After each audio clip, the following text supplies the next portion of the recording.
Je, unajua siri kuwa sadaka inaweza kukuunganisha na Mungu na ibada bila sadaka haijakamilika? Watu wa giza wanajua siri hiyo na watu wachache wa Mungu pia wanajua siri hiyo, kwamba sadaka ina nguvu ya kukuunganisha na kitu chochote ambacho Mungu anataka kutendea. Watu wa giza wao wanajua siri hiyo wanapokwenda kuabudu miungu, kwenda kumwabudu shetani. Wanajua kuwa hili tuweze kuunganishwa au kuwa na connection, tunahitaji sadaka iweze kuwa kiunganisho.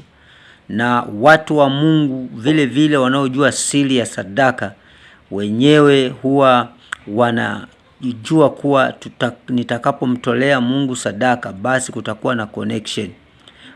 Kaini na Abeli walipokwenda kumtolea Mungu sadaka, walipata connection ya kuweza kumwabudu Mungu. Sadaka ni sehemu ya ibada. Bana, ibada bila sadaka haijakamilika. Hata unapokuwa unaomba nyumbani kwako, hata unapokuwa unafanya ibada we mwenyewe, ni lazima uwe na muda wa kumtolea Mungu sadaka kama sehemu ya kuunganishwa au connection.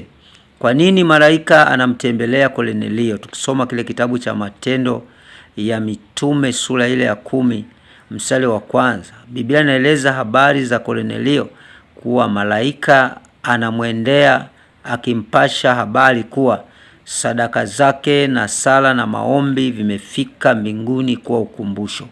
Kwa nini? Kwa sababu Kornelio alipokuwa anafanya ibada, alikuwa akimtolea Mungu sadaka, na zile sadaka zilikuwa ni ukumbusho. Sadaka zilikuwa zinapiga kelele, sadaka zilikuwa zinaeleza. Manake kwa namna nyingine sadaka zilikuwa zinaeleza kwamba mimi nimetoka kwa Kornelio, niko hapa, na Mungu alikuwa anatazama moyo wa Kornelio. Kwa hiyo tunapokuwa tunajua siri kuwa sadaka huwa inaweza kukuunganisha na Mungu, basi ukigundua hiyo siri itakupeleka katika hatua kubwa, kwamba usifanye ibada bila kuwa na sadaka inayoweza kukuunganisha. Hiyo ndiyo itakuwa siri kubwa. Nimekwambia hivi, hata watu wa giza wanapotaka kufanya ibada, wao hutafuta sadaka itakayowaunganisha na kule ambako kuna yule ambaye huwa wanamwabudu. Kwa mfano, Baraki alipotaka kuwalani wana wa Israeli, alihitaji mtu ambaye atawalani, lakini yule mtu hakutaka kuwalani hivi hivi, na yeye alihitaji sadaka. Kwa nini?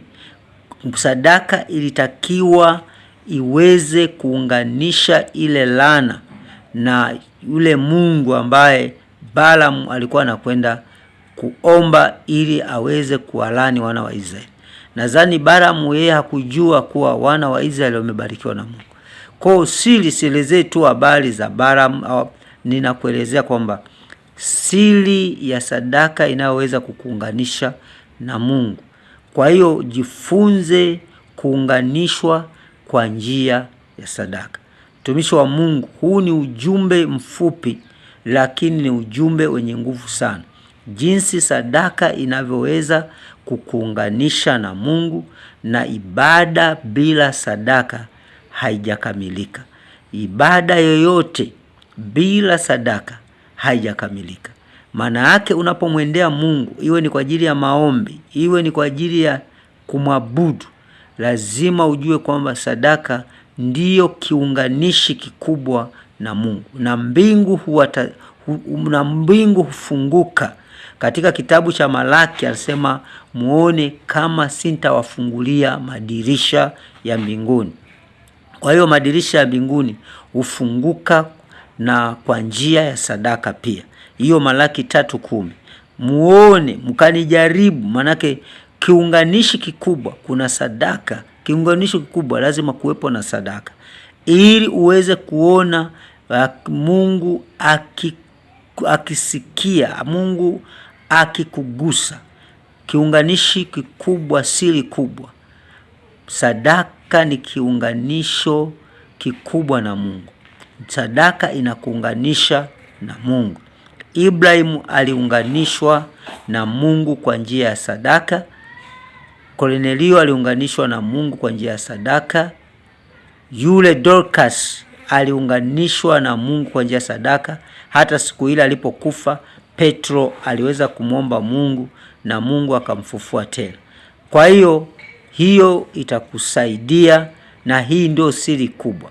Kama ndugu yako hakujua siri hii, mwambie ndugu yangu kwamba siri kubwa kwamba ni sadaka inaweza kukuunganisha na Mungu, na ibada bila sadaka haiwezi kukamilika. Mtumishi wa Mungu, mtazamaji unayenitazama, ninaomba kwa unyenyekevu mkubwa, mtumishi wa Mungu, ninakuomba kwa jina la Bwana Yesu Kristo wa Nazareti, kwa unyenyekevu mkubwa, usikose kushare video hii, usikose kuacha kukomenti na kunifuatilia ukibonyeza alama ya kengele. Kuna wengine hawajui siri ya kumwabudu Mungu kwa njia ya sadaka, lakini Roho Mtakatifu ameniambia nikufundishe kwa habari ya kwamba sadaka ni kiunganishi kikubwa cha wewe mwanadamu pamoja na Mungu. Kwa hiyo Mungu hutazama, huchungulia kupitia sadaka. Ndio maana Kaini na Abel walipoenda kufanya ibada waliweza kuunganishwa kupitia sadaka. Abel aliunganishwa na Mungu kupitia sadaka. Kaini aliunganishwa na Mungu, ingawa Mungu hakuikubali sadaka yake, lakini ile sadaka ilimuunganisha, lakini Mungu akagundua hakutoa kwa moyo uliompendeza Mungu. Mungu akubariki kama utaendelea kunifuatilia, na usiache kunifuatilia ili uwe unapata mafundisho ambayo yatakupeleka katika hatua mpya, na Mungu akubariki.